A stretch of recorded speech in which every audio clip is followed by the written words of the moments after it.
我只用3句话 ，AI 就帮我把所有加密的 PDF 给搞定了。嗨，大家好，我是 Alex， 今天就来一起试一下3句话用 AI 大模型生成 Python 代码，实现 PDF 文件的解密。记得先点个订阅，带你玩转 AI 和 Python 的办公自动化。当然，在开始之前呢，有个小小工作需要准备的，就确保你的电脑安装了 Python 的运行环境和代码编辑器，这些是我们实现自动化的基础。如果你对安装 Python 环境不熟悉的话，没关系，订阅我，并在评论区上面留言。如果呼声高的话，我就会专门出一些视频来教大家怎么安装这个 Python 环境。当然，我这里是已经安装好的了，我就用这些我自己构造的 PDF 文件来演示吧。这些文件都是已经加密的了，而且每个文件的密码还各不相同。怎么通过3句话来实现这些 PDF 文件的解密呢？我们就来一起写一下这个提示词吧。你好，请帮我用 Python 写一个方法。我使用的是 Windows 系统，方法要求如下：一、解密，我们把路径复制一下，要来这边粘贴路径中的所有 PDF 文件。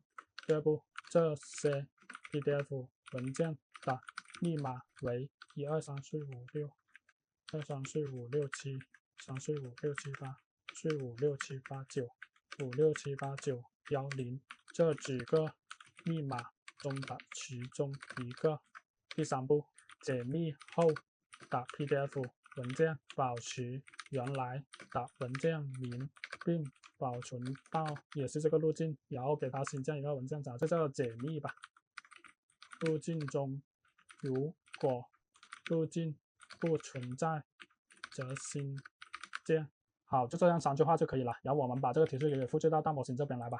我这次用的是通义千问，当然你用 DeepSeek 或者 ChatGPT 这些也是可以的。然后记得把这个深度思考给打开，然后把代码发送出去就可以了。Later， 好，已经完成了。然后我们也是先来看一下它这个相关的说明，然后也是可以看到它这里有一个依赖库是需要安装的。然后我们也是直接把这个安装命令给复制，然后来到编辑器这边，打开底部这个命令函输入窗口，然后粘贴，再回车，等它安装就可以了。